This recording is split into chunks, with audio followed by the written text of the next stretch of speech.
ஒருத்தர் பைபிள் படித்தா தமிழில் பண்ணாலே நம்ம தூங்குவோம். அந்த லாங்குவேஜில் படித்தா நமக்கு ஏதாவது புரியுமா? நம்ம பாட்டுக்கு உக்காந்துட்டு போவோம். ஆண்டவர் என்ன பேசுகிறாருன்னு நமக்கு தெரியாது. தூங்குறவங்களுக்கு ஒரு கதை சொல்கிறேன். நான் எங்கே போனாலும் சொல்லுவேன். இந்த மாதிரி ஒரு சர்ச்சில் பாஸ்டர் பிரசங்கம் பண்ணிட்டு இருந்தாராம். யாராவது தூங்குறீங்களா? பக்கத்தில் யாராவது தூங்குனா அந்த கதை கேட்டுட்டு தூங்குங்க, கண்டினியூ பண்ணுங்க, ஒன்றும் தப்பு இல்லை. நல்லா தூங்கிட்டாங்களாம் பாட்டி. பாஸ்டர் சொன்னாராம், பரலோகத்துக்கு போறவங்களாம் எழுந்திருக்கப்பா அப்படின்னு சொன்னாராம். யாருக்கெல்லாம் பரலோகம் போனோம் ஆசை, உடனே எல்லாரும் ஏஞ்சிட்டாங்க. வெரி குட், நீங்க எல்லாரும் கண்டிப்பா பரலோகத்தை தூதர்கள் நிரப்புறாங்களோ இல்லையா, நீங்க தான் நிரப்புவீங்க. பரலோகம் நிரப்பும் போராட்ட வீரர்கள்னு கைத்தட்டி உட்காந்துட்டாங்க. சரி சரி, இப்போ நரகத்துக்கு போறவங்க எந்திரிங்க. தூங்கின பாட்டி சடசடன்னு எல்லாரும் உட்கார்ந்த சத்தத்துல கண்ணை திறந்துட்டாங்க. என்ன எந்திரிச்சு நின்றுட்டாங்க. பார்த்தா எல்லாம் உட்காந்துட்டாங்க, பாட்டி மட்டும் நிக்கிறாங்க. பாட்டி பாட்டி எங்க போறதுக்கு நிக்கிறீங்கன்னு கேட்டாரு பாஸ்டர். பாட்டி ஒண்ணுமே யோசிக்காம, பாஸ்டரையா நீங்களும் நானும் தான் நிக்கிறோம், எங்க போனாலும் ஒண்ணா போலாம். யாராவது தூங்குனீங்கன்னா நீங்க இருக்கிறவங்களையும் நரகத்துக்கு கூட்டு போறீங்கன்னு அர்த்தம். யாரும் தூங்க கூடாது. ஹல்லேலூயா. எங்க சர்ச்சிலேயும் சில பேர் தூங்குவாங்க. எனக்கு கோவம்லாம் வராது. இங்கேயாச்சும் தூங்கட்டும், என்ன கொடுமையோ. ஆண்டவருடைய பிள்ளைகளுக்கு நான் சொல்லுகிறேன், ஆண்டவருடைய சன்னிதான தண்டைக்கு வரும் பொழுது இது எபிரேய கிரேக்கத்துல படிச்சா நமக்கு ஏதாவது புரியுமா? ஆண்டவர் பார்த்தாரு, இல்ல இல்ல, அவரவர் அச்சரத்துல அவரவர் பாஷையில படிச்சாதான் நான் ஆண்டவரோட என் பாஷையில தொடர்பு கொள்ள முடியும்னு பரிசுத்தவான்களை அனுப்பி அம்மா பாஷையில அதை மொழிபெயர்த்து மொழியாக்கம் பண்ணி இன்னைக்கு நம்ம கரங்கள்ல கொடுத்திருக்கிறார். இதனுடைய மகத்துவத்தை நம்ம அறிந்து கொள்கிறோமா? டெய்லி மன்னாவா இதை நான் புசிக்கிறேனா? எனக்கு பிசாசு, ஒருத்தவங்க பிசாசு வேன்னு பேய் ஆடுனா உடனே பாஸ்டருக்கு கூப்பிடணும்னு அவசியம் இல்லை. இயேசுவின் நாமத்தில் போகணும் நீங்க சொன்னாலும் நான் சொன்னாலும் பிசாசு போகும். வசனம் என்பது பட்டயம். பட்டயத்துக்கு தெரியாது, எடுக்கிறவனுக்கு அதை கரெக்டாக பிடிக்க தெரியுமா இல்லையான்னு. யாரு வெட்டுனாலும் அது வெட்டும். இது விதை. இதை ஊன்றவனுக்கு அந்த விதைக்கு தெரியாது. ஊன்றவன் அக்ரி படிச்சிருக்கானா பைத்தியக்காரனான கூட தெரியாது. யாரு ஊனுனாலும் இது விளையும். நடுகிறவனாலும் அல்ல, நீர் பாய்ச்சுகிறவனாலும் அல்ல, விளைய செய்கிற தெய்வம். இதனுடைய சாராம்சம் படிக்க யாருனாலும் இதை கைகளில் ஏந்தி கொள்ளலாம். ஏன் நான் பேசுற வார்த்தையிலும் ஆண்டவர் இருக்கிறார், நீங்க பேசுற வார்த்தையிலும் ஆண்டவர் இருக்கிறார். ஒவ்வொரு நாளும் தெய்வத்தோடு நேரம் காலம் எதையும் பார்க்காம தொடர்பு கொள்ளுகிறேனா?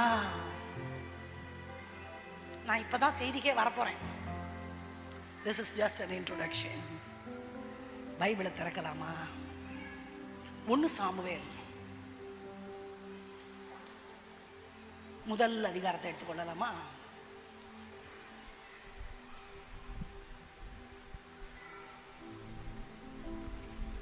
நான் சொல்லுகிற வசனத்தை நம்ம வாசிக்கலாம்.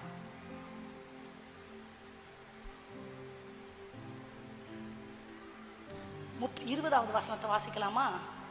சில நாள் சென்ற பின்பு அன்னாள் கர்ப்பவதியாகி ஒரு குமாரனை பெற்று கர்த்தரிடத்தில் அவனை கேட்டேன் என்று சொல்லி அவனுக்கு சாமுவேல் என்று பெயரிட்டாள். அதுக்கு முன்னாடி அந்த வசனத்தினுடைய முதல் வரி என்ன? சில நாள் சென்ற பின்பு. அந்த வார்த்தை எனக்கு ரொம்ப பிடிச்சிச்சு. நான் சொல்லுகிறேன், பல நாள் கேட்கப்படாத ஜெபங்கள். அந்த வசனம் அந்த இடத்துல சில நாள் இருக்கு. அதுக்கு முந்தின வசனத்தை வாசிக்கலாமா? அப்பொழுது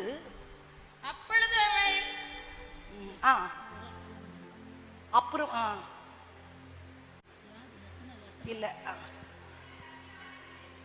அதுக்கு முந்தின வசனம், அவர்கள் அதிகாலையே எழுந்து கர்த்தரை பணிந்து கொண்டு ராமாவில் இருக்கிற தங்கள் வீட்டுக்கு எல்கானா தன் மனைவியாகிய அன்னாளை அறிந்தான். கர்த்தர் அவளை நினைத்தருளினார். ஒரு நிமிஷம். பல நாள் கேட்கப்படாத ஜெபம் ஒரே நாளில் கேட்கப்பட்டுருச்சு. தட் வெரி டே ஆண்டவர் அன்னாளை நினைத்து அருளினார். ஆண்டவர் கொடுத்துட்டார். இன்னைக்கு மாதிரி மருத்துவம் வளரல. சில நாள் ஆன பிறகுதான் அவ கர்ப்பவதின்னு அவளால கண்டுபிடிக்க. அந்த சில நாள் அங்க சில நாள் உண்மையிலே பல நாள் ஜெபம் ஒரே நாள் பதில். யாராவது பல நாள் நான் ஜெபிச்சுட்டு இருக்கிறேன், எனக்கு பதில் இல்லை சொல்றீங்களா? ஒரே நாள் பதில் ஆண்டவரால் கொடுக்க முடியும். ஓகே, பல நாள் ஜெபத்திற்கு ஒரு நாள் பதில் பெறுவது அது இஸ் இட் ஈஸி? சில நேரத்தில் நம்ம ஜெபிக்கிற ஜெபங்களுக்கு 3 பதில் ஆண்டவர் சொல்வார். ஆம், இல்லை, காத்திரு. ஆம் சொன்னார்னா ரொம்ப சந்தோஷம், ஆனால் எப்பன்னு சொல்ல மாட்டார். நான் செய்வேன் ஆண்டவரே, எனக்கு ஒரு பலவீனம் இருக்கு, என் கிருபை உனக்கு போதும். சில நேரத்தில் உடனே பதில் சொல்ல மாட்டார், காத்திருக்கணும். சில நேரத்தில் இல்லைன்னே சொல்லிடுவார், நமக்கு தெரியாது. ஆண்டவர் செய்வார் செய்வார் செய்வார்னு காத்துட்டு கிடப்போம். நான் சொல்லுகிறேன், பரிசுத்தவான்களுக்கு தேவன் தருகிற பெரிய பரிசு கேட்கப்படாத ஜெபங்கள். தாங்கிட பலன் தருவார், தப்பி செல்வதற்கு வழி செய்வார். அப்ப இந்த வசனம் எங்க நிறைவேறும்? இந்த வசனம் நிறைவேறதுக்கு முன்னாடி சில சூத்திரங்கள் இருக்கு. கணக்கில் போடுவோம்ல, ஃபார்முலா. அந்த ஃபார்முலாவை ஃபாலோ பண்ணா என்னுடைய பல நாள் ஜெபம் ஒரே நாளுக்கு பதில் கிடைக்கும். அது எப்படின்னு மட்டும் உங்களுக்கு நான் சொல்லிட்டு போகிறேன். ஆண்டவருக்கு ஜெபத்தை கேட்கிறவர் என்பது, ஜெபம் கேட்டீரையா மைனர், ஜெபம் கேட்டீரையா, ஜெயம் தந்தீரையா. ஆண்டவருக்கு பேரே என்னதான்? ஜெபத்தை கேட்கிறவரே. மாம்சமான யாவரும் உம்மிடத்துல வருவார்கள். ஏன்னா நான் மூஞ்சி போகிறதுக்கு முன்னாடி, சோர்ந்து போகிறதுக்கு முன்னாடி, என் கண்ணீரெல்லாம் வத்தி போகிறதுக்கு முன்னாடி பதில் தருவேன்னு சொன்னீங்கல்லப்பா. அல்லேலூயா. இது எவ்வளவு பல நாள் ஜெபமா இருக்கும் அன்னாளுக்கு. அன்னாளுடைய சொந்த தங்கச்சி பெனினாள், உங்களுக்கு தெரியுமா? அந்த காலங்களில் மூத்த பெண்ணுக்கு குழந்தை இல்லைன்னா குறிப்பிட்ட வருஷம் பார்த்துட்டு கட்டாயமா இன்னொரு கல்யாணம் பண்ணி வைப்பாங்க. மனசு எப்படி இருக்கும்? அவளுடைய சொந்த தங்கச்சியை கல்யாணம் பண்ணிட்டு வந்துட்டார். அவளுக்கு எத்தனை குமாரரா? 10 குமாரர். 10 பேர் குமாரர்னா 30 வயசு மதிச்சாதான் அவங்கள புருஷர்ன்ற கணக்கில் வரும் யூத குலத்தில். 10 பேரும் 20 வயசுக்கு மேலன்னா எத்தனை அண்ணாள் கொஞ்சம் பாட்டி தான் ஆயிருப்பாங்கன்னு நினைக்கிறேன். ஆமாவா? ஒரு டெலிவரி வீட்டில் தானே நடக்கும். அவங்க மனசு எப்படி இருந்திருக்கும்? அந்த காலத்தில் ரொம்ப ஆர்த்தடாக்ஸ். அந்த குழந்தை கூட உங்க கையில் கொடுத்துருக்க மாட்டாங்க. நீ சபிக்கப்பட்டவள், பிள்ளையற்றவள். என்னவா? சபிக்கப்பட்டவள். ரொம்ப பார்ஷாலிட்டி. அந்த 10 புள்ள பெக்கும் போது அவங்க மனசு எப்படி இருந்திருக்கும்? ஆண்டவரே, எனக்கு ஒண்ணு கொடுக்க கூடாதா? ஒரு பிரெக்னன்சி ஆரம்பிச்சதுலேருந்து டெலிவரி குழந்தை பிறக்கிற வரைக்கும் அவங்களுக்கு சந்தோஷமா இருந்திருக்கும், இவங்களுக்கு துக்கமா இருந்திருக்கும். அந்த குழந்தைங்களை இவங்க எதுவும் கண்ட்ரோல் கூட பண்ண முடியாது. இப்படி ஒரு அடி அடிச்சா கூட பெற்றிருந்தாலும் உனக்கு தெரியும் என்னென்ன வார்த்தை சொல்லி இருப்பாங்க. அவள் தினம் மனமடி வாக்குவாள், இவள் சாப்பிடாமல் அழுது கொண்டிருப்பாள். வேதனையினுடைய உச்சகட்டம். கணவர் நல்லவர், எல்கானா நீதிமான். அவர் ஆறுதல் என்ன தெரியுமா சொல்வாரு? 10 குமாரரை பார்க்கிலும். அந்த அன்பான கணவனுடைய வார்த்தை கூட அண்ணாளுடைய துக்கத்தை ஆற்ற முடியல. நான் சொல்றேன், கர்த்தருடைய கரம் நீட்டப்படாம என் துக்கம் ஆறாது. No man can pacify my pain. எந்த மனுஷனுடைய வார்த்தையும் என் இருதயத்தை ஆற்றாது. எந்த மனித கரங்களும் என் கண்ணீரை தொடச்சாலும் என் துக்கம் ஆறாது. தெய்வத்தினுடைய கரம் நீட்டப்படுமானார், ஆண்டவருடைய ஆறுதலிக்கிற கரம் நீட்டப்படுமானார், அவருடைய வாயிலிருந்து பிறக்கிற அந்த மதுர வார்த்தை என் இருதயத்தின் காயங்களை ஆற்றும். காயங்களை ஆற்றுகிற ரண வைத்தியர். கேட்க வேண்டியவரிடத்துல அவ கேட்கிறா. எங்க போய் கேட்கிறா? பாஸ்டர் எங்க உட்கார்ந்து இருக்கிறாரு? வாசல்லையே. நீங்க மனசு நொந்து போய் வரீங்க, பாஸ்டர் அங்க இருக்காங்கன்னு வைங்களேன், கும்பிட போன தெய்வம் மாதிரி குறுக்க வந்துட்டாரு. போய் காலை கட்டிக்கிட்டு, எனக்கு என்ன ஆச்சு தெரியுமா? ஊழியக்காரர்களை தெய்வத்துக்கு சகமமாய் நானும் மதிக்கிறேன். நான் பிறந்து வளர்ந்து என் உடம்புல ஓடுற ரத்தமே ஊழியக்காரங்க ரத்தம் தான். ஊழியத்தில் வந்த சாப்பாடு தான் சாப்பிட்டு நான் வளர்ந்துருக்கேன். ஆனாலும் நான் சொல்றேன், ஊழியக்காரன் தெய்வமாக முடியாது. ஆண்டவர் ஆண்டவர், ஊழியக்காரர் தான். ஆண்டவருக்கு கொடுக்க வேண்டிய இடத்த ஊழியக்காருக்கு நான் கொடுக்க முடியாது. முதலிடம் என் ஆண்டவருக்கு, அடுத்த இடம் வேணா என் பாஸ்டருக்கு. ஆமாவா? அப்போ அவ்வளவு துக்கத்துல பாஸ்டரை பார்த்தா கூட முதல்ல நான் ஆண்டவர்கிட்ட சொல்றேன், அதுக்கப்புறம் வந்து இவர்கிட்ட சொல்றேன். She has an understanding about whom she has to go. எனக்கு வந்து மனுஷனை பார்த்தா கொட்டிடுறேன், யாராவது பாசமா ஒரு வார்த்தை சொன்னா கொட்டிடுறேன், யாராவது கொஞ்சம் என்ன கரிசனையா பார்த்தா கொட்டிடுறேன். பெண்களுக்கு தான் இது முக்கியமா சொல்றேன். நோ, நான் கொட்ட வேண்டிய இடம் ஆண்டவர் சமூகம். உங்க மனசுல 1000 ஜெப குறிப்பு இருக்கலாம், முதல்ல ஆண்டவர்கிட்ட கொட்டுங்க, அப்புறம் போய் யார்கிட்ட வேணாலும் சொல்லலாம்.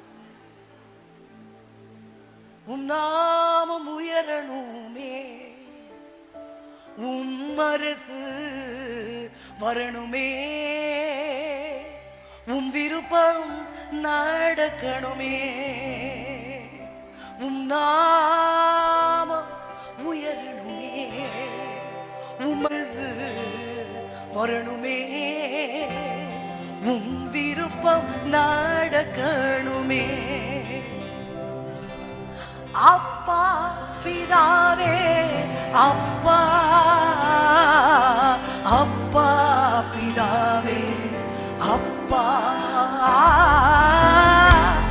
எல்லாரும் சொல்லலாம், அப்பா பிதா என்று அழைக்கத்தக்கதான புத்திர சுவிகாரத்தை பெற்ற எல்லாரும் கரங்களை உயர்த்தி, அப்பா அப்பா பிதாவே,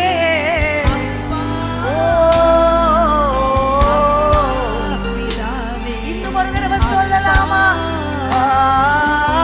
அப்பா பிதாவே, அப்பா பிதாவே, அப்பா.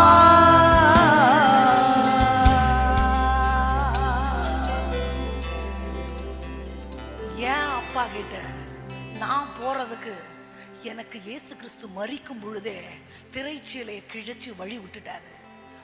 எனக்கு மீடியேட்டர் தேவையில்ல, என்னை வழி நடத்துகிற வழிகாட்டி எனக்கு வேணும்.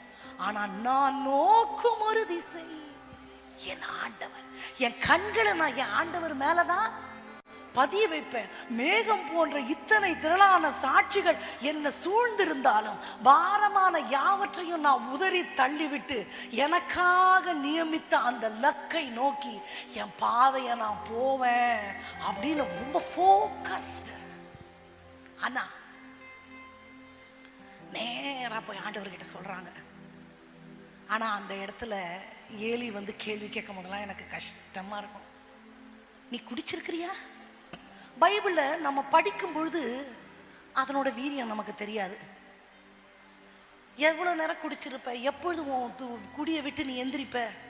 கொஞ்சம் கற்பனை பண்ணி பாருங்க, குடிகாரங்களை நம்ம எப்படி ட்ரீட் பண்ணுவோம்? மிஸ்டர் ட்ரங்கார்ட் கைண்ட்லி கெட் லாஸ்ட் அப்படியா சொல்லுவோம்? யா பாயா, ஏய் எல்லா கலாச்சாரத்திலையும் பெண்கள் குடிக்கிறாங்க, நம்ம குடிக்க மாட்டோம். நம்ம கலாச்சாரத்திலையும் குடிக்கிற பெண்கள் இருக்கிறாங்க. ஒரு பொம்பளை குடிச்சிருந்தா நம்மளே மதிக்க மாட்டோம். வெக்கமா இல்லை உனக்கு? கேட்போமா இல்லையா? பொம்பளைங்க மானத்தை வாங்குறதுக்கே பிறந்திருக்கிறியான்னு கேட்போம். அது பண்டிகை காலம். பெண்கள் குடிக்கிறது அப்போ வழக்கத்தில் இருந்தது. உயர்குல பெண்களும் குடிப்பாங்க, ரொம்ப தாழ்குல பெண்களும் குடிப்பாங்க. கொஞ்சம் மிடில் இருக்கிறவங்க தான் குடிக்க மாட்டாங்க. அப்போ குடிகாரியை எப்படி விரட்டி இருப்பாரு? கேவலமா சொல்லி இருப்பாரு. தாமா அங்க ஆண் ஆட்டம் குடிச்சது பத்தலையா, இங்க வந்து என்ன கத்திட்டு கிடக்குற? எவ்வளவு நேரம் இப்படி வெறிச்சிருப்ப? ஏதுவா, எனக்கு இதுக்கு மேல கேவலமா திட்ட தெரியல. ரொம்ப கீழ்த்தரமா, கண்டிப்பா மரியாதை இல்லாம ஹியூமிலியேட்டடா ஃபீல் பண்ணியிருப்பாங்க. நம்மள ஒருத்தர் அவமரியாதை பண்ணும்போது நமக்கு எப்படி தெரியுமா இருக்கும்? கழுத்து நெரிச்சு கொண்டுலான் இருக்கும். நான் ஓப்பனா பேசுறேனே. பைபிளை இப்படி படிக்கும்போது எப்பொழுது தெரிய இருந்திருப்பாய் அப்படி படிக்கிறோம். ஆனா இல்லை, அந்த மாதிரியே இருந்திருக்காது. அது வேற மாதிரி இருந்திருக்கும், ரொம்ப மட்டமா இருந்திருக்கும். அந்த ராகத்துல அந்த ஸ்லாங்ல படிச்சிருந்தா தெரிஞ்சிருக்கும். எவ்வளவு கஷ்டமா இருந்திருக்கும். அதை சகிச்சுக்கிட்டு, அப்படி அல்ல என் ஆண்டவரே, என்ன பேலியாளின் மகளா நினைக்காதீங்க, மதுவாகிலந்திரா. ஏன்னா அவமானம், நிந்த, ஹியூமிலியேஷன், ரிஜெக்ஷன் எல்லாத்தையும் பார்த்து சகிச்சு சகிச்சு அந்த இருதயம் அப்படியே பக்குவப்பட்டு போச்சு. இதுக்கு மேல அவமானம் என்ன இருக்கு? இதுக்கு மேல நிந்த என்ன இருக்கு? சிலுவையிலே என் ஆண்டவர் சகித்த நிந்தைக்கு ஈக்குவலான நிந்தை அது. அக்கிரமக்காரரில் ஒருவராக எண்ணப்பட்டார், தூக்கி எறியப்பட்டார், நிந்தையை சகிச்சார், அவமானத்தை சகிச்சார், குற்றவாளியோட குற்றவாளியா நிக்கிறாரு. கள்ளர் மத்தியில் ஒரு கள்ளனை போல குற்றமற்ற கிறிஸ்தேசு தொங்கினாரே. உங்களை பார்த்து ஒண்ணு கேட்கிறேன். நான் என்னன்னு வச்சுக்கோங்க, நான் ஒரு தப்பு செஞ்சுட்டேன், என் மனசாட்சிக்கு நல்லா தெரியும் நான் செஞ்சேன். this is what I am. சொன்ன உடனே yes, this is my mistake, yes, I accept, I am sorry சொல்லுவோமா? முடிஞ்ச வரைக்கும் தப்பிக்க பார்ப்போம். அப்படி எல்லாம் இல்லை, நான் வேற மாதிரி நினைச்சு செஞ்சேன். அது செஞ்ச தப்ப சொன்னாலே அவ்வளோ கோபம் வரும். இதுல செய்யாத தப்ப சொன்னா ஏற்கனவே சொன்ன மாதிரி கழுத்தை வச்சு கொண்டுலான்னு கோபம் வரும். ஒரு பாவமும் செய்யாத என் ஆண்டவர் சிலுவையில கள்ளனோடு கள்ளனாய், துன்மார்க்கனோடு துன்மார்க்கனாய், பொல்லாதவனோடு பொல்லாதவனாய் தொங்க வைக்கப்பட்டு நிந்திக்கப்படும் பொழுது எவ்வளோ வேதனையை சகிச்சிருப்பார். ஒரு சுவாரஸ்யமான விஷயத்தை சொல்லி மறுபடியும் இந்த கதை, இந்த சம்பவத்துக்குள்ள நான் வருகிறேன். கிறிஸ்துவோடு சிலுவையில் அறையப்பட்ட கள்ளர்கள், கிறிஸ்துவினுடைய மரணத்தில் பங்கு கொண்டவர்கள் நிறைய பேர். மல்கூஸ், பரபாஸ், சிரேனே ஊர் சீமோன், சிலுவையில் அறையப்பட்ட கள்ளன், நூற்றுக்கு அதிபதி, இவங்கெல்லாம் ரொம்ப நெருக்கமா கிறிஸ்துவோட மரணத்துல பங்கு பெற்றவர்கள். அதுல பரபாஸ் தெரியுமா உங்களுக்கு? அவன் தான் சிலுவையில் அறையப்படணும். பரபாஸ் என்ற வார்த்தைக்கு அர்த்தம் என்ன தெரியுமா? தகப்பனின் மகன். என்னமா? நம்ம பாஷையில சொன்னா அப்பன் மகனே, உங்க அப்பன் மகனே. இந்த பேரு உங்களுக்கு எப்படி தோணுது? சிரிப்பு வருது இல்ல? ஆட்டோ சங்கர், முட்டை ரவி, சந்தன கடத்தல் வீரப்பன். ஏன்? அவர்களுடைய அந்த என்ன சொல்றது, நட்டோரியஸ் பிஹேவியருக்காக ஒரு பட்டப்பெயர் கொடுக்கப்படும். அப்ப மகன்னு பேர் வச்சிருந்தா அப்ப எத்தனை அடி பாஞ்சிருப்பாரு? அவர் 8 பாடி இருப்பாரு, தலைவர் 16 அடி பாஞ்சிருப்பாரு. அதனாலதான் உங்க அப்பனுக்கு தப்பாம பிறந்திருக்கிற அப்பன் மகனேன்னு பேரு. இவர் பொல்லாத ரவுடி, உடம்புல ஓடுறதே ரவுடி ரத்தம், பரம்பரை ரவுடி, மூஞ்சு கிஞ்செல்லாம் அப்படியே வெட்டுங்கிட்டுமா பார்க்கறதுக்கு அப்படி ஒரு ரக்கடா இருந்திருப்பாரு. யாரு? பரபாஸ் வந்து நிக்கிறாரு. நான் தான் இப்போ யாரை விடுதலையாக்குவாங்க? என்ன கண்டிப்பா விடுதலையாக்க மாட்டாங்க. இப்போ கேட்பாரு பிலாத்து, உங்களுக்கு யாரை விடுதலை செய்ய வேண்டும்? யாரை சிலுவையில ஏற்ற வேண்டும்? கண்ணே திறந்திருக்க மாட்டாரு. எல்லாரும் கத்த போறாங்க, பாரபாஸ். இல்ல, காதுல வேற மாதிரி கேக்குது. என்ன கேக்குது? ஏசு. என்ன என் காதுல வேற மாதிரி கேக்குது? Wait a while, let me hear. இயேசு அறையும். யாரை விடுதலை பண்ணணும்? பரபாஸ். இவர் மனசுல நினைச்சிருப்பாரு, நான் தான் பெரிய ரவுடின்னு நினைச்சேன், என்னை விட மகா பெரிய ரவுடியா இருப்பாரோ? எவன்டா அவன்? நான் பார்க்கட்டும். பார்த்தா ரத்தத்தோட வீக்கத்தோட அழகான முகம், அந்த கேடடைந்து நிக்கிறார். பார்த்தா ரவுடி மாதிரி இல்லை, ஆனா இத்தனை ஜனங்களும் சொல்றாங்கன்னா உண்மையாவே பெரிய ரவுடியா இருந்திருப்பாரோ? தெரிஞ்சிருந்தா இவரு கூட கை கோத்து இன்னும் 4 கொலை பண்ணியிருப்பனே, இன்னும் நிறைய கிரிமினல்ல இவரு கூட நான் கை கோத்து இருப்பனே. தெரியாம போயிருச்சே. பரபாஸ்குள்ள ஒரு கொஸ்டின் வந்திருக்கும். பக்கத்துல இருக்கிறவனை கூப்பிட்டு, என்னை விட பெரிய ரவுடியோ, அவன் என்ன பண்ணியிருக்கான்? பெரிய ஸ்மக்லரா? இல்ல பெரிய பெரிய என்னை விட பயங்கரமான குற்றங்களை செய்த மனுஷனா? I just want to know. இந்த மாதிரி இங்கிலீஷ்ல தான் பேசியிருக்க மாட்டான். ரவுடி எப்படி பேசுவான் எனக்கு ரொம்ப தெரியல. என்னை விட பெரிய அப்பாடக்கரா நீயே, அப்படி என்னத்தை நீ கிழிச்ச சொல்லு பாப்போம். எங்க அப்பா யார் தெரியுமா? அவ்வளவு பெரிய ரவுடி, அவரை விட பெரிய ரவுடி. என் கீழே இன்னும் 4 குரூப் இருக்கு தெரியுமா? நீ அப்படி என்னத்தப்பா செஞ்சிட்ட? பதில் இல்ல. பக்கத்துல இருக்கிறவங்களை கூப்பிட்டு கேட்டிருப்பாரு, அப்படி பெரிய ரவுடியா அவரு? அப்படிலாம் இல்லப்பா. எத்தனை கொலை பண்ணியிருப்பார்? கொலையெல்லாம் செய்யலப்பா, அந்த கையில அவரு நோயாளியை சுகப்படுத்தினாருப்பா. எத்தனை கடை அடிச்சு உட, ஐயோ அப்படி எல்லாம் பண்ண மாட்டாருப்பா. அவரு ஜீவன் இல்லாதவங்களுக்கு ஜீவனை கொடுத்தாருப்பா. இவரை கொலை பண்ண வந்த மல்கூஸ் காதை அதவனுக்கு கூட புது காதை வச்சு அனுப்புனாருப்பா. நீ நினைக்கிற மாதிரிலாம் இல்ல.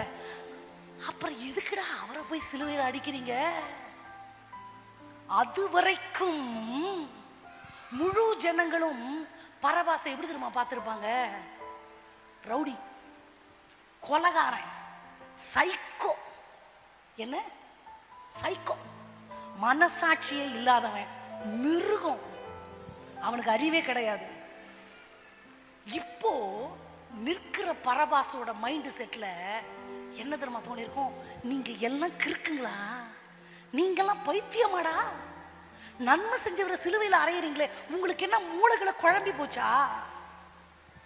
சிலுவைக்கு போவே இல்லை. கிறிஸ்துவை பார்த்த மாத்திரத்தில் இவனுடைய கண்கள் திறக்கப்படுகிறது, மற்றவர்களுடைய கண்கள் குருடாக்கப்படுகிறது. மற்றவர்கள் பைத்தியங்களை போல இந்த பைத்தியத்துக்கு தெரிகிறார்கள், இவனுடைய கண்கள் திறக்கப்படுகிறது. ஹல்லேலூயா, ஹல்லேலூயா. அது வரைக்கும் மற்றவங்க இவனுக்கு வச்ச பேரு அப்பன் மகன், கொலைகாரன், கிறுக்கன், சைக்கோ. அந்த சைக்கோக்கு இப்ப கண்ணு திறக்குது, எல்லாரும் பைத்தியமா தெரியுறாங்க. நடந்து நடந்து நன்மை செய்த பாதங்களில் ஆடிகள் ஏற்றி எனக்காகவே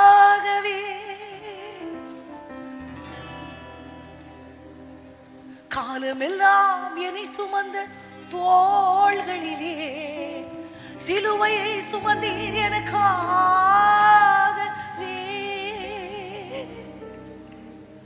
இவனுக்கு மனசு என்னமோ பண்ணுது.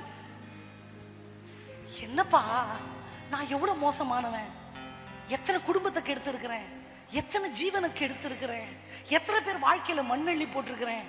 நான் தான் அந்த சிலுவை மரத்துல ஏறுவதற்கு தகுதியானவன். ஆனா எனக்கு பதில் ஏத்துறீங்களே ஒரு பாவம் அறியாத பரிசுத்த ஆட்டுக்குட்டிப்பா. எப்படிடா உங்களுக்கு மனசு வருது? எப்படிடா உங்களுக்கு மனசு வருது? பின்னாடி பின்னாடி பின்னாடி போய் ரட்சிக்கப்பட்டு சிசிலியா பட்டணத்துல போய் ரத்த சாட்சியாக மரித்து அவருடைய கல்லறை சிசிலியா பட்டணத்துல இருக்கிறது.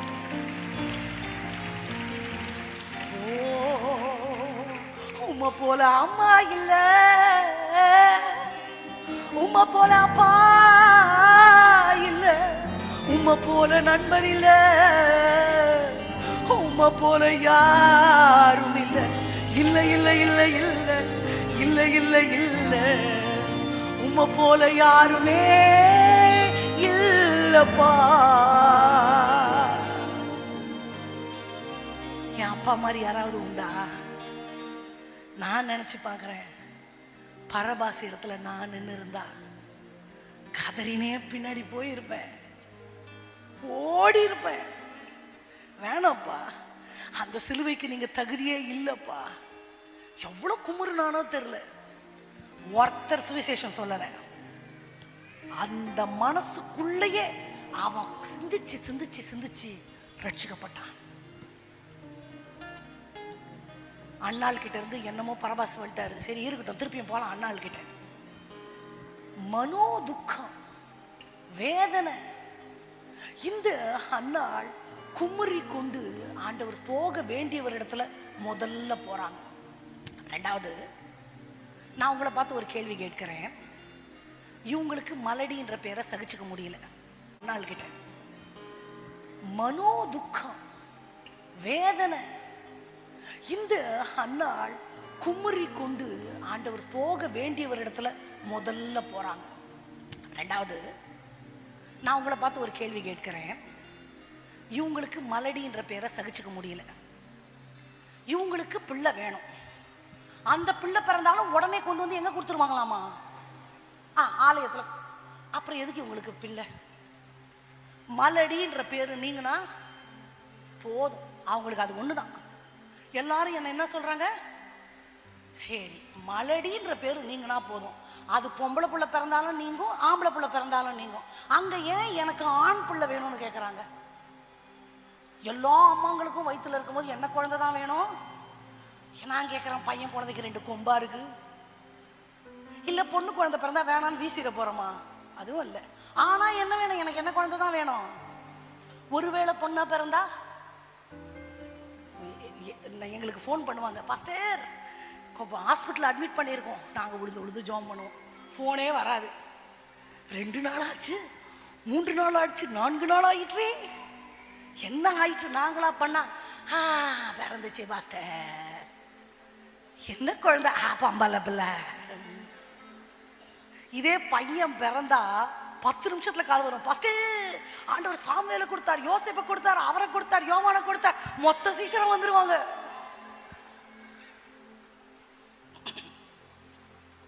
சந்தோஷம். ஆண்டவர் எது கொடுத்தாலும் சந்தோஷம்ன்றதுதான் சரியான வாழ்க்கை. பெண் பிள்ளைகளை பெற்றவங்களை சொல்றேன், உங்களை ஆண்டவர் ரொம்ப நம்புறதுனால தான் உங்களுக்கு பெண் பிள்ளை கொடுத்துருக்கிறார். அது பாக்கியம். ஹல்லேலூயா. அப்போ இந்த அம்மாக்கும் இந்த மாதிரி ஒரு ஜெண்டர் பேஸ்டு ஒரு ஒரு ஒரு டிசையர் எப்படி வந்துச்சு? பிள்ளை இல்லாதவங்க எந்த பிள்ளை கெடுத்தாலும் சரின்னு சொல்லணும் தானே. ஆனா இந்த அம்மா என்ன சொல்றாங்க? ஆண் பிள்ளையை கொடுப்பீரானால். ஏன்னா இவங்க இவருடைய 40 தலைமுறைகளுக்கு முன்பாக, எல்கானாவுடைய 40 தலைமுறைகளுக்கு முன்பாக கோராகின் புத்திரர் பூமியில விழுங்கி போடப்பட்டாங்கல்ல, அதுல மிச்சம் உள்ள சந்ததி இவர்கள். நீங்க இனி ஆசாரிய ஊழியம் செய்யவே கூடாதுன்னு ஆண்டவரால சபிக்கப்பட்டு நிறுத்தி வைக்கப்பட்ட சந்ததியில வந்தவள் இந்த அன்னாள். எல்கானா ஆசாரிய ஊழியம் செய்ய முடியாது, பலிபீடத்துக்கு போக முடியாது, பலி செலுத்த முடியாது, மகா பரிசுத்த ஸ்தலத்துக்கு போனா என்னெல்லாம் செய்வாங்க? எதையுமே செய்ய முடியாது. ஒரு விசுவாசியா இருந்து பரலோகத்துக்கு போலாம். இந்த அம்மா மனசுல பொம்பளை பிள்ளை அன்னைக்கு ஆசாரிய ஊழியம் செய்ய முடியாது, ஒரு ஆண் பிள்ளைய பெற்றாதான் இழந்த இந்த அனந்த பாக்கியத்துல அவன் வருவான் அப்படிங்கிற ஒரு தரிசனம். ஏதோ பிள்ளை பெற்றேன், மலடின்ற பேரு போனா போதும், ஆடு மாடு தான் குட்டி போடுது, நானும் ஒரு குட்டி போடுறேன், அப்படி இல்லை. She has a vision. அந்த தரிசன ஜெபம் என்ன பண்ணுச்சு தெரியுமா? பெத்தாங்க பாரு ஒரு புள்ள, அவனுடைய பெயர் தான் முதல் பெயர் சபா மட்டும், நம்ம மேப்ல பார்த்தோம்னா காஷ்மீர் முதல் கன்னியாகுமரி வரை. அல்லேலூயா. அப்படி ஒரு பிள்ளையை பெற்றெடுக்கிறாங்க. பெற்றெடுத்து எத்தனை வயசுல கொண்டு போய் விட்டாங்க? பால் மறந்த பின்பு. யூத பெண்கள் 5 வயசு வரைக்கும் பால் கொடுப்பாங்க. 5 வயசுன்னு வச்சுக்கோங்க. 5 வயசு பிள்ளைக்கு என்ன தெரியும்? கொண்டு போய் ஆலயத்துல விட்டாங்க, விட்டுட்டு வந்துட்டாங்க. இவங்களுக்கு மலடின்ற பேரு போனோம், தாய்மை அடையணும், எல்லாம் செகண்டரி. ஒரே ஒரு ஆசை, எப்படியாவது என் பையன் இந்த சபிக்கப்பட்ட சந்ததியிலிருந்து அவன் ஆசாரியன் ஆகணும்னு. இப்ப கற்பனை பண்ணுங்க, இவங்க ஆலயத்துக்குள்ள வரும் பொழுது நேரா ஆண்டவர்கிட்ட போகாம ஏலி கிட்ட போறாங்கன்னு வைங்க. எதுக்குமா ஜெபம் பண்ணோம்? எனக்கு ஒரு ஆம்பளை புள்ள. உனக்கு எதுக்கு இந்த காலம் போன கடைசியில் ஆம்பளை புள்ள? உனக்கு தான் சின்ன உன் தங்கச்சி அத்தனை புள்ள பெற்றிருக்காருல்ல, அதை பிள்ளையா நினைச்சிட்டு வளர்த்துக்க வேண்டியதானே சொல்லியிருப்பாரா? இல்ல பாஸ்டர், அதுக்காக இல்ல பாஸ்டர், நீங்க கோச்சுக்காதீங்க, உங்களுக்கு தெரியும்ல நான் கோராகு சந்ததியை சேர்ந்தவனு, இது வரைக்கும் ஆசாரிய ஊழியம் நாங்க செய்யல, இப்ப எனக்கு ஒரு பையன் பிறந்து அவன் அந்த ஊழியம் செஞ்சான்னா எனக்கு அந்த சாபம் நீங்கும்ல. இவருக்கு சரித்திரம் தெரியும். ஆண்டவருக்கு விரோதமா பேசுற நீ பா அப்பால, உங்களெல்லாம் ஆண்டவர் ஒதுக்கி வச்சிருக்கிறாரு, நீங்க எந்த ஜென்மத்திலையும் ஆசாரிய ஊழியம் செய்ய முடியாது, இப்படி நான் ஜெபம் பண்ண மாட்டேன்னு சொல்லி அனுப்பியிருப்பாரு. இந்த அம்மா போவே இல்லை, நேரம் ஆண்டவர்கிட்ட போயிட்டாங்க. பாஸ்டர் குடிச்சிருக்கியான்னு கேட்கிறாரு. இல்லை என் ஆண்டவனே, நான் மனக்லேசம் உள்ள ஸ்திரீ, நான் ஆண்டவர்கிட்ட விண்ணப்பம் பண்ணினேன். என்ன விண்ணப்பம்னே கேட்கல. ஏலி என்ன சொல்றாரு? உன் ஜெபத்தின்படி உனக்கு ஆக கிடவுது. என்ன ஜெபம் தெரிஞ்சிருந்தா அந்த வார்த்தையை சொல்லியிருப்பாரா? சொல்லியிருக்க மாட்டேன். புரியுதா உங்களுக்கு? சொல்ல வேண்டியவரிடத்துல சொல்ல வேண்டியதை மட்டும் சொன்னாங்க. மற்ற எல்லார்கிட்டையும் மேடம் எடிட் பண்ணிட்டாங்க சூப்பரா. ஏன் தெரியுமா? அவளுடைய தரிசனம் அவளுக்கும் ஆண்டவருக்கும் ஆனது. அந்த தரிசனத்துல she doesn't want to include any human being. That is the real Christian relationship between God and man. ஆண்கள் கூட பரவாயில்ல, பெண்களை கேட்கிறேன், எனக்கும் ஆண்டவருக்கும் மட்டும் ரகசியம் இருக்குன்னு உங்களால சொல்ல முடியுமா? டமார்டி எவரிவர டமர டமர நோ. எனக்கும் ஆண்டவருக்கும் மட்டும் ரகசியம் இருக்கணும். அதுதான் நான் ஆண்டவர் கொடுக்கிற முதலிடம். யாரை பார்த்தாலும் உளறி கொட்டக்கூடாது. மரியாள் தன் இருதயத்துல வைத்தாள், எனக்காக அப்பா நியமித்த இந்த பாதையிலே நான், எனக்காக அப்பா நியமித்த இந்த பாதையிலே நான் ஓடுகிறேன். ஆமாவா? எனக்கும் ஆண்டவருக்கும் ஒரு பாதை. சரி, ரைட். இவருக்கும் தெரியாது என்ன நோக்கத்துக்காக பெத்த பிள்ளைய கொண்டாந்து இந்த அம்மா இங்க விட்டுட்டான்னு. ஏலிக்கு அந்த தரிசனம் தெரியாது. கணவர்கிட்ட சொல்லிட்டு இந்த அம்மாக்கு ஒரே நோக்கம், பொண்ணா பிறந்தா கண்டிப்பா ஆசாரிய ஊழியம் செய்ய முடியாது. பையன் கேட்ட மாதிரியே பையன் கிடைச்சிச்சு. எல்லாம் சோறு ஊட்டணும், கையை பிடிச்சி நடக்கணும், எந்த ஆசையும் இல்லை. ஒரே ஒரு தரிசனத்துக்காக பிள்ளைய கொண்டாந்து விட்டாங்க. அது சரி. இந்த அம்மாக்கு தான் புள்ள ஆசாரியன் ஆகணும். எத்தனை வயசுலயே? 5 வயசுலயே. எல்லாரும் ஒத்துக்குவாங்களா? நாம ஒத்துப்போமா? குட்டி பையன் வந்து பிரசங்கம் பண்ணா, ஐய குட்டி தம்பி சமத்து அழகா இருக்கிற, அவ்வளவுதான் சொல்லுவோம். ஆமாவா? இவன் சிறு பிள்ளையா இருக்கும் பொழுது ஆசாரியனாக அங்கீகரிக்கப்பட்டது எப்படி? ஆசரிப்பு கூடாரத்தை பத்தி உங்களுக்கு சொல்லிட்டேன், திரைச்சீலையை பத்தி உங்களுக்கு சொல்லிட்டேன். அவ்வளவு கெட்டி திரைச்சீலை, அது உள்ள என்ன இருக்கு யாருக்குமே தெரியாது. எல்லாரும் பேசிப்பாங்க, சமூக தப்பம் இருக்குமாமா, விளக்கு இருக்குமாமா, கோல் இருக்கும், வேறு இருக்காது, ஆனா துளுத்து இருக்குமாமா, உடன்படிக்கை பெட்டி இருக்குமாமா, அப்படியே தங்கத்துல செஞ்சிருக்குமாமா, மேல கேருபீன் அப்படியே ரெக்கைய மூடிக்கிட்டு இருக்குமாமா, அப்படி ஜொலிக்குமாமா. அப்படியா? இப்படி தொட்டா செத்து போயிருவோமா? அப்புறம் எப்படி தூக்குறது? இங்க ஒரு வளையம், இங்க ஒரு வளையம், இங்க ஒரு வளையம், 4 வளையம். அதுக்குள்ள ஒரு கம்பிய கட்டைய பாய்த்து அந்த கட்டைய தோல்ல வைத்து இப்படி கூட கைப்படாம தூக்கிட்டு போவாங்களாம். தொட்டா என்னாகும்? தொட்டா மறுகையா செத்து போக வேண்டியதுதான். ஆமா. These are all curious things about the place of holy. குட்டி பிள்ளைங்க எப்பவுமே ரொம்ப கியூரியஸ் கேட்டா இருப்பாங்க. நீங்க பார்த்துருக்கீங்களா? எதை செய்யாதன்றமோ அதைத்தான் செய்வாங்க, எங்க போகாதன்றமோ அங்கத்தான் போவாங்க. இந்த மாதிரி கியூரியஸான விஷயம்லாம் ரொம்ப காது ஷார்ப் ஆயிடும். நல்லா கதை கேட்டிருப்பாரு. யாரு? சாமுவேல். பண்டிகை நாள் வந்துருச்சு. அதே மாதிரி பிரகாரம் எல்லாம் பரிசுத்த ஸ்தலம் எல்லாரும் இருக்கிறாங்க. இவர் எங்க தான் படுக்க முடியும்? பிரகாரத்துல தான் படுக்க முடியும். எல்லாரும் படுத்தாச்சு. எலி தாத்தா பக்கத்துல டவுசர் போட்டுன்னு குட்டியா சாமுவேலு. இந்த கியூரியஸ் கேட்டுக்கு தூக்கம் வரல. அது உள்ள என்ன இருக்கும்?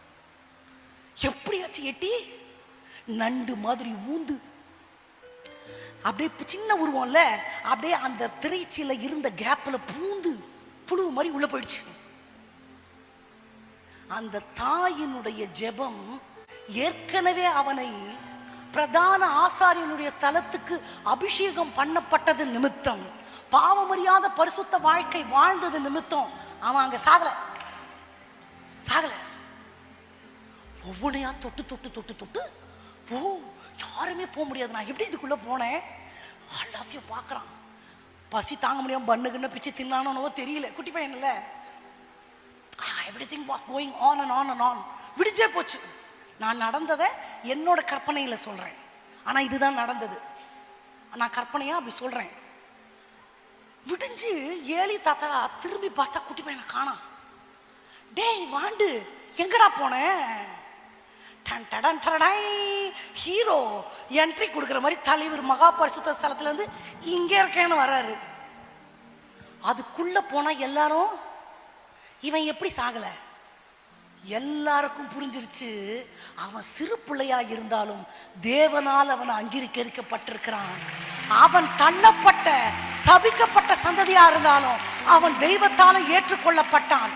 40 தலைமுறை சாபங்களை உடைத்தெறிந்தது ஒரு தாயின் ஜெபம்.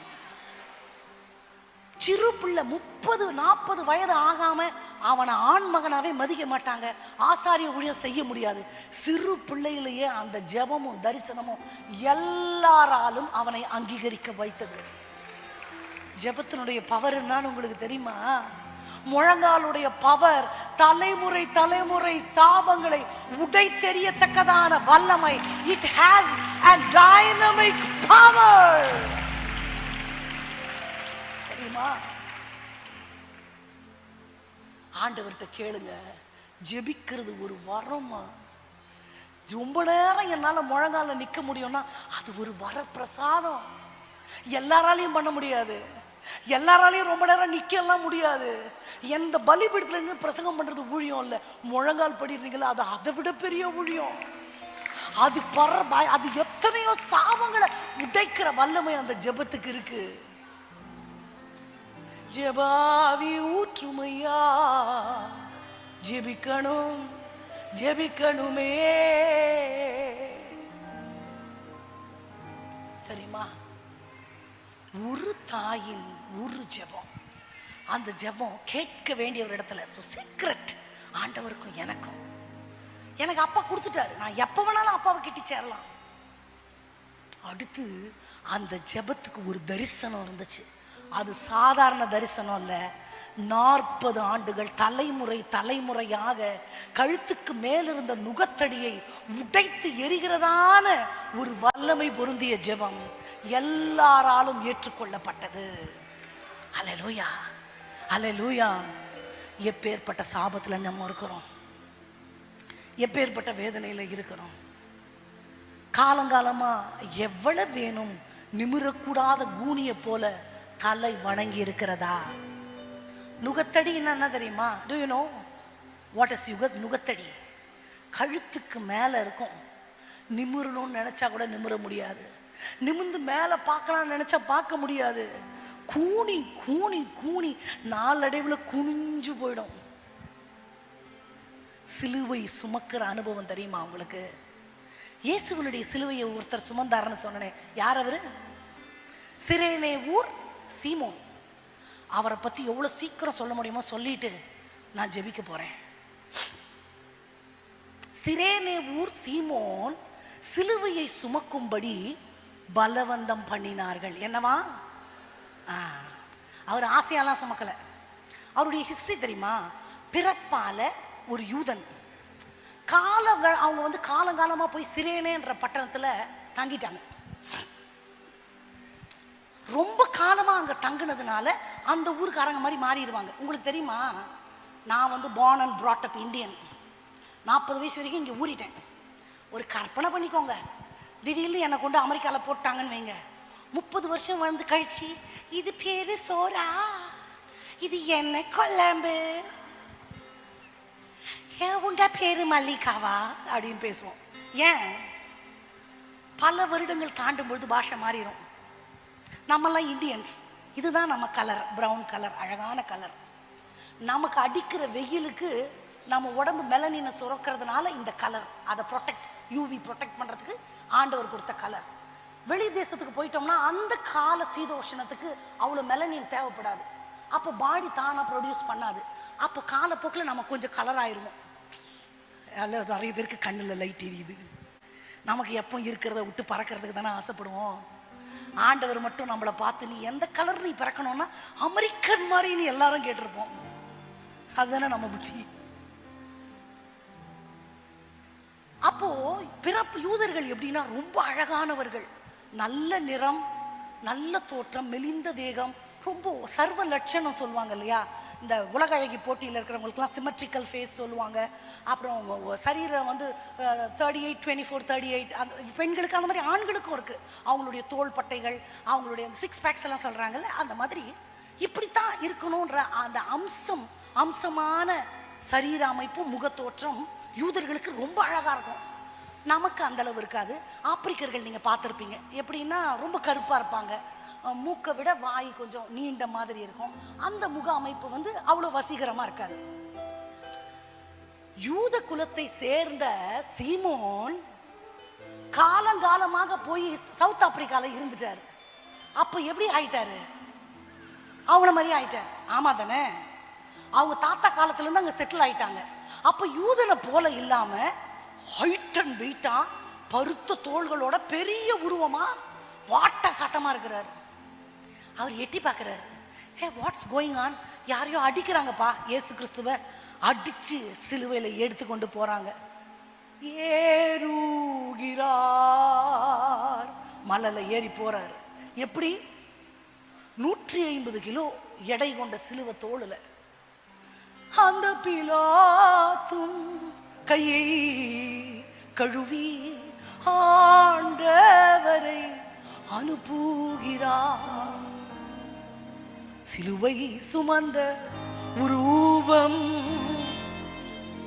கற்பனை பண்ணி பாருங்க. அடி வாங்கி ரத்தம், முதுகெல்லாம் உழுந்த நிலம் போல இரத்த கரைகளும் கிறிஸ்துவனுடைய சரீரத்தின் சதைகளும் அந்த சிலுவை மரத்துல பட்டு இருக்குமா? அதை தொடுவோமா நம்ம? எட்டி பார்க்கிறாரு சீமோன். Nobody can identify Simon as a Jewish man. ஏன்னா பரம்பரையா ஆப்பிரிக்கால இருந்து ஆப்பிரிக்காக்கார மாதிரியே கலரும் தோற்றமும் உருவமும் வந்துருச்சு.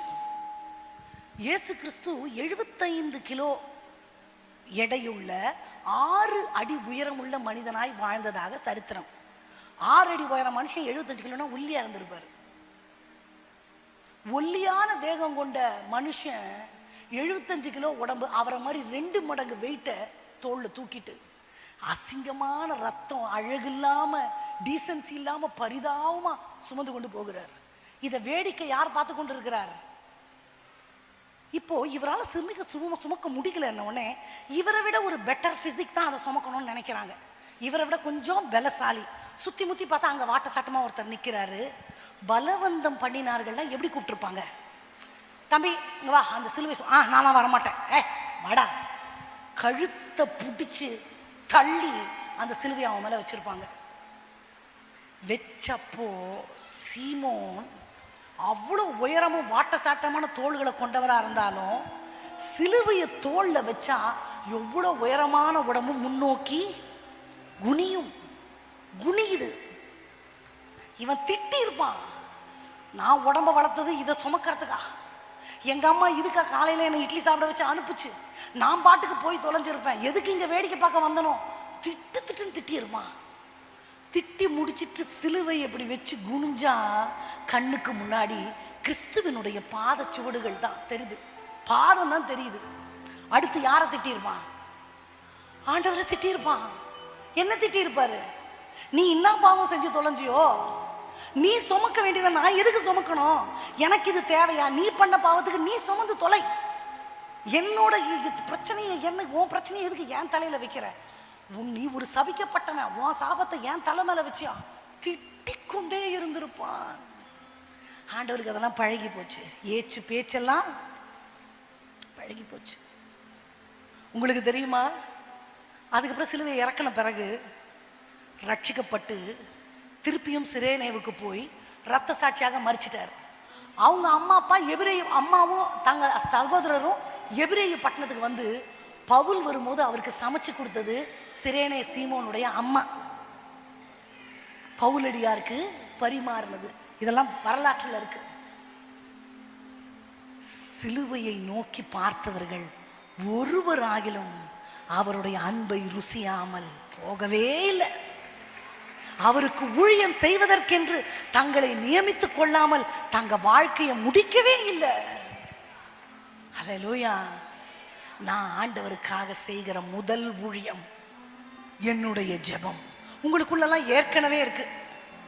அப்படி இல்லைன்னா நீங்க தூக்கத்தை வேலையை விட்டுட்டு இங்க யாரும் வந்திருக்க மாட்டீங்க. உங்க முழங்காலுக்கு டைனமிக் பவர் இருக்கு. நம்புறீங்களா? எழுந்து நிற்கலாம் இருக்கிற இடங்கள்ல. பெற்றோங்க அந்நிய பாஷையில பேசிட்டே இருக்கணும். எல்லாருக்குள்ளேயும் ஆண்டவர் ஒரு அபிஷேகத்தை வைத்திருக்கிறார். இன்றைக்கு அதுல அது ஒரு சின்ன ஸ்பார்க். ஆண்டவர் அதில் அபிஷேக எண்ணெயை ஊற்ற போறாரு. அது கொழுந்து விட்டு எரியணும். காட்டு தீ போல எனக்குள்ள ஒரு ஜெப ஆவி, ஒரு ஜெப மேகத்தை ஆண்டவர் ஊற்றணும். அது அவியாத அக்கினியாய் வருகை பரியந்தம் இல்லைனா மரண பரியந்தம் எனக்குள்ள கிரியை செய்யும்படி உங்களுக்காக நான் ஜெபிக்க போகிறேன். எல்லாரும் கண்களை மூடி பெற்றுக்கொள்வது போல கரத்தை, ஏதோ ஒன்று ஆண்டவர் கையிலேருந்து பெற்றுக்கொள்வது போல உங்கள் கரத்தை ஆண்டவர்கிட்ட வச்சுட்டு, அந்நிய பாஷை பெற்றவங்க என் கூட அந்நிய பாஷை பேசிட்டே இருக்கணும். மற்றவங்க எல்லாம் ஆண்டவரே என்னை அனல் மூட்டி எரிய பண்ணுங்க, நான் கொழுந்து விட்டு உமக்காக எரியணும். எல்லாரும் வாழ்கிற வாழ்க்கைக்கு நான் அழைக்கப்படலப்பா. என்னுடைய முழங்கால், என்னுடைய ஜெபங்கள், it has a special power, it has a special anointing, it will break the curse, it will break the yoke. I believe, நான் நம்புறேன் ஆண்டவரே எனக்கு நீங்க செய்வீங்க. ஆசைப்படுறவங்க எல்லாம் மற்றவர்கள் அந்நிய பாஷையில பேசலாமா? அனல் மூட்டி எரிய விடு, அயல் மொழியில் தினம் பேசு, அனல் மூட்டி எரிய விடு, அயல் மொழியில் தினம் பேசு. உனக்கு கிடைத்த இறைவனின் கொடையை கொழுந்து விட்டு எரிய செய் மகனே. உனக்கு கிடைத்த இறைவனின் கொடையை கொழுந்து விட்டு எரிய செய் மகளே. அந்நிய பாஷையில உனக்கு கிடைத்த இறைவனின் கொடையை கொழுந்து விட்டு, ஒரு ஜெபாதி எல்லாரையும் மூடும்படி, உனக்கு கிடைத்த இறைவனின் கொடையை கொழுந்து விட்டு எரிய செய் மகளே. காற்றாக மழையாக வருகிறார், பனித்துளி போல் காலை தோறும் ஓடுகிறார். காற்றாக மழையாக வருகிறார், பனித்துளி போல் காலை தோறும் ஓடுகிறார். வற்றாத நீரூற்றார் இதய கிணறிலே வாழ்நாளெல்லாம் ஊறி நிரப்புகிறார். வற்றாத நீரூற்றார் எல்லாரும் மேல ஒரு தேசாக்கினி, ஒரு எழுப்புதலின் அக்கினி, ஒரு ஜெபாவி மூடும்படி அனல் மூட்டி, அனல் மூட்டி எரிய விடு, அயல் மொழியில் தினம் பேசு, அனல் மூட்டி எரிய விடு.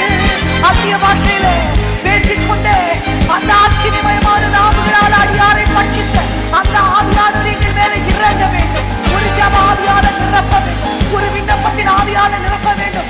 எரேமியா மேலிருந்த அந்த கண்ணீரின் ஆவி, நதியளவு கண்ணீர் சிந்துகிற அந்த ஆவி எங்கள் மேல இறங்கட்டும், இறங்கட்டும், இறங்கட்டும், இறங்கட்டும். மேல் வீட்டவையில இறங்கின அந்த அபிஷேகம், வாக்கு கடங்காத பெருமூச்சுகளோடு விண்ணப்பம் செய்கிற அந்த ஆவியானுடைய அபிஷேகம், நுகத்தடிகளை முறிக்கிற அபிஷேகம், கட்டுகளை அவிழ்க்கிற அபிஷேகம், படையல்களை நெகிழ்க்கிற அபிஷேகம், அந்தகார இருளிலிருந்து ஆச்சரியமான ஒளியின் இடத்திற்கு அபிதாவினுடைய புண்ணியங்களை அறிவிக்கிற அந்த அபிஷேகம், கட்டுக்களை முறிக்கிற அபிஷேகம், பாதாளத்தின் திறவுகோள்களை கைகளில் உடைய தெய்வத்தினுடைய ஆவியானவர் இறங்க வேண்டும், இறங்க வேண்டும், இறங்க வேண்டும். ஓரேதோ ஷேவரபலகதுரியாந்தரகலனமோ நேரலகதோ நமௌரகதோஷே.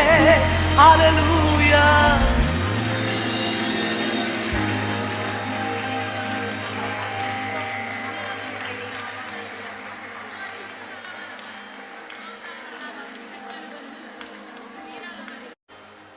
ஹல்லேலூயா, ஹல்லேலூயா. பரிசுத்த ஆவியானவர் நம் நடுவில் செய்கிற கிரியைகளுக்காக கரங்களை தட்டி ஆண்டவருக்கு நன்றி செலுத்துவோம். ஹல்லேலூயா. நம் ஒவ்வொருவரோடும் பேசி இருக்கிறார். எது அடிப்படையான தேவை, இன்றைக்கு நாம் எப்படி ஜெபிக்க வேண்டும், எப்படி அவரோடு இருக்க வேண்டும் நாம் கற்றுக்கொண்டோம். ஹல்லேலூயா. அநேகர் தேவையோடு ஜெபிக்கும்படி, குழந்தை இல்லாதவர்கள், வியாதி பிரச்சனையோடு இருக்கிறவர்கள், எங்களுக்காக ஜெபிப்பீங்களா சிஸ்டர், ஜெபிப்பாங்களா, நீங்க ஜெபிப்பீங்களான்னு கேட்டு வந்தீங்க. இந்த நேரத்தில் தேவையோடு வந்திருக்கிறவர்கள் மட்டும் நின்று கொள்ளுங்கள். சிஸ்டர் பியூலா பென்ஸ் உங்கள் யாவருக்காகவும் ஜெபிக்க போறாங்க. இந்த நேரத்தில் விசுவாசத்தோடு, இந்த நேரத்தில் ஜெபிக்கிற எல்லா விண்ணப்பங்களுக்கும் ஆண்டவர் பதிலை தரப்போகிறார். விசுவாசிக்கிறவர்கள் மட்டும். ஹல்லேலூயா. தேவையுள்ளவர்கள் மாத்திரம் நின்று கொள்ளலாம், மற்றவர்கள் அமர்ந்து கொள்ளலாம். உங்களுக்காக இது ஒரு விசேஷித்த ஜெபம். ஆண்டவரே, எங்க விண்ணப்பங்களுக்கு உமது கண்கள் திறக்கப்பட்டவைகளாய், உமது செவிகள் கவனிக்கிறவைகளாய், எங்க இருதயம் எங்களுக்காக உங்க இருதயம் துடிக்கிறவைகளாய் இருக்கிறபடினால உங்களை நோக்கி பார்க்கிறோம்ப்பா. தேவைகளோடு இருக்கிற பிள்ளைகளை ஒவ்வொருவருக்காக உங்க சமூகத்துல வருகிறேன். சரீர சுகமாய் இருக்குமானால் ஒருவரையும் குணமாக்க கூடாதபடிக்கு தெய்வத்தினுடைய கரம் அப்பா ஆண்டவரே மடக்கப்படவில்லை, நீட்டப்பட்டிருக்கிறதப்பா. எங்க ஜெபங்களை கேட்க கூடாதபடி உமது செவிகள் மந்தமாக இல்லை. இப்பொழுது குணமாக்குகிற தெய்வத்தினுடைய பிரசன்னம் உச்சந்தலை முதல் உள்ளங்கால் வரை எல்லா வியாதிகளிலும் சர்வாங்க சுகத்தை கட்டளையிடுவதாக உமது வார்த்தை உரைக்கப்படுமானால் உலர்ந்த எலும்புகள் உயிரடையும் என்று நாங்க பார்க்கிறோம். மரித்த சரீரம் உயிரடையும் என்று நாங்க பார்க்கிறோம். இப்ப நாங்க ஜெபிக்கிற இந்த நிமிஷம் சர்வாங்க சுகம், மறுசிருஷ்டிப்பு இயேசுவின் அதிகாரமுள்ள நாமத்தில் உண்டாவதாக. ஆவியானவர் எங்கே உண்டோ அங்கே விடுதலை. யாக்கோபுக்கு விரோதமான மந்திரவாதங்கள் இல்லை, இஸ்ரவேலுக்கு விரோதமாக குறி சொல்லுதல் இல்லை. எல்லா மாந்திரீக கட்டுகள், சத்துரு எரிகிற அக்கினி ஆஸ்திரங்கள், மறைவிடத்துல வைக்கப்பட்ட கண்ணிகளுக்கு இயேசுவின் நாமத்துல கட்டளை கொடுக்கிறேன், கட்டவிழ்க்கப்படுவதாக. சத்துரு தலை கவிழ்ந்து ஓடுவானாக, வெட்கப்பட்டு ஓடுவானாக. அலை கழித்து கொண்டிருக்கிற பிசாசுகள், சர்ப்பத்தின் ஆவிகள், முதுகு தண்டுவடத்தில் இருக்கிற சர்ப்பத்தின் ஆவிகள், பலவீனப்படுத்துகிற ஆவிகளுக்கு இயேசுவின் அதிகாரம் உள்ள நாமத்துல கட்டளை கொடுக்கிறேன். ஆவியானவர் எங்கே உண்டோ அங்கே விடுதலை, உமது விடுதலை உண்டாவதாக. பரம்பரை சாபங்கள் முறிக்கப்படுவதாக. ஜெபிக்க முடியாதபடி பிள்ளையை ஆழ்த்துகிற எல்லா பலவீனத்தின் குறுகள், சத்ருவின் சக்கினியாஸ்திரங்கள், தந்திரங்களுக்கு இயேசுவின் நாமத்தில் கட்டளை கொடுக்கிறேன். நன்றாக ஜெபிக்கிறதற்கு ஒரு கிருபை, முழங்கால இருக்கிற கிருபை பரத்திலிருந்து உண்டாவதாக. கடன் பிரச்சனையில் இருக்கிற பிள்ளைகளுக்காக நான் வருகிறேன். பொத்தலான பைகள் இயேசுவின் நாமத்தில் நிரப்பப்படுவதாக. எங்களுடைய தரித்திரங்களை தமது மகிமையின் ஐஸ்வரியத்தின்படி நிறைவாக்குகிற தெய்வத்தினுடைய ஆசீர்வாதம் எல்லா ஃபைனான்சியல் கிரைசிஸ் மேல வரட்டும் என்று கட்டளை கொடுக்கிறான்ப்பா. தேவைகள் சந்திக்கப்படுவதாக, ஆலைகள் பூரணமாய் நிரப்பப்படுவதாக, மாப்பசைகிற தொட்டிகள் ஆசீர்வதிக்கப்படுவதாக, களஞ்சியங்களில் ஆலைகளில் எண்ணெய்கள் புரண்டோடுவதாக. உங்க பிள்ளைகளுக்கு எதிராக இருக்கிற எல்லா மீதியானியரின் ஆவிகள், எகிப்தியரின் ஆவிகள், சன்பலாத்தின் ஆவிகள், தொபியாக்களின் ஆவிகள் இயேசுவின் அதிகாரம் உள்ள நாமத்தில் பிள்ளைகளுடைய வாழ்க்கை விட்டு நிக்கிரகம் பண்ணுவீராக, நிர்மூலமாவீராக. சுடரொளி பட்டயமேந்திய தூதர்கள் வீட்டில் காவலிடுவார்களாக. சமாதான குறைவுகள் இயேசுவின் நாமத்தில் மாறுவதாக. உலகம் கொடுக்கவும் எடுக்கவும் கூடாது. மலைகளும் பர்வதங்களும் விலகினாலும் மாறாது தெய்வத்தினுடைய சமாதானம் எனும் உடன்படிக்கை பிள்ளைகளுடைய வாழ்க்கையில நிலை பெறாமல் இருக்க வேண்டும் என்று நான் ஜெபிக்கிறேன்ப்பா. சந்தானத்திற்குரிய ஆசீர்வாதங்கள், உலகத்திற்கான ஆசீர்வாதங்கள், ஆவிக்குரிய ஆசீர்வாதங்கள், பிள்ளைகளுக்கென அளிக்கப்பட்ட உரைக்கப்பட்ட வாக்குத்தத்தங்கள் ஆமென் என்றும் வாழ்க்கையில நிறைவேறுவதாக. அவைகள் உரைக்கப்பட்ட வாக்குத்தத்தங்களாக அல்லாமல் உமது பிள்ளைகளுக்காக உமது வாயிலிருந்து உரைக்கப்பட்ட தீர்க்க தரிசனங்களாவதாக. கர்த்தர் செய்ய நினைத்தது ஒன்று தடைபடக்கூடாதுப்பா. உங்க பிள்ளைங்க சாப்பிட்டுட்டு மீதியான துணிக்க தனப்பா கானானிய ஸ்திரீக்கு, புறஜாதிகளுக்கு உங்க பிள்ளைகள் ஏன் 2 நினைவுகளால குந்தி குந்தி நடக்க வேண்டும்? கர்த்தர் தாமே உம்மோடு கூட பந்தி அமர எங்களை அழைத்திருக்கிறீரே. உங்க பிள்ளைகளுக்கு நிறைவான ஆசீர்வாதம் பரத்திலிருந்து, தெய்வத்தினுடைய கரத்திலிருந்து உண்டாவதாக. தடைகள் விலகுவதாக. சத்துரு எந்த தடை கற்களையும் கொண்டு வராதபடிக்கு உம்முடைய ஆசீர்வாதத்தினால உமது பிள்ளைகளை நீ நிரப்ப வேணுமாய் ஜெபிக்கிறேன். மனதுல இப்போ என்ன ஜெப குறிப்புகள், பிள்ளையை குறிச்ச பாரங்கள், கணவனை குறிச்ச பாரங்கள், மனைவியை குறிச்ச பாரங்கள், எதிர்கால பயங்கள் இயேசுவின் நாமத்துல விலகுவதாக. வழி தெரியாத படகை போல சுற்றி கொண்டிருக்கிறவர்களுக்கு கலங்கரை தீபமாய் நீர் வர வேணுமாய் ஜெபிக்கிறேன். உங்க பிள்ளைகள் மேன்மை அடையட்டும் ஐயா. உங்க வருகை தாமதிக்குமானால் நீர் தேடி விசாரிக்கிற சந்ததியாய் பிள்ளைகள் நிலை பெற்றோங்க கிருபை செய்யுங்க. கர்த்தருடைய கண்கள் பிள்ளைகள் மேல நோக்கமாய் இருக்கட்டும். உமது கரம் பாரமாய் அமையட்டும். வானம் அஸ்திமாரப்படட்டும். பூமி உமது கரத்தின் நிழலால மூடப்படட்டும். உள்ளங்கை அளவு மேகம் உங்க பிள்ளைகளுக்கு தென்படட்டும் என்று நான் ஜெபிக்கிறேன். என்னுடைய ஜெபம் ஒரு வரி கூட தரையில போக கூடாதுப்பா. சாமுவேலுக்கு அருளப்பட்ட வார்த்தைகள் தரையில விழவில்லையே. ஆமென் என்று நீர் கேட்டபடினால நன்றி. தெய்வத்தின் திருக்கரங்கள் ஒப்பு கொடுக்கிறோம். இயேசுவின் நாமத்தில் ஜெபத்தை ஏறெடுக்கிறோம் எங்கள் நல்ல தகப்பனே. ஆமென்.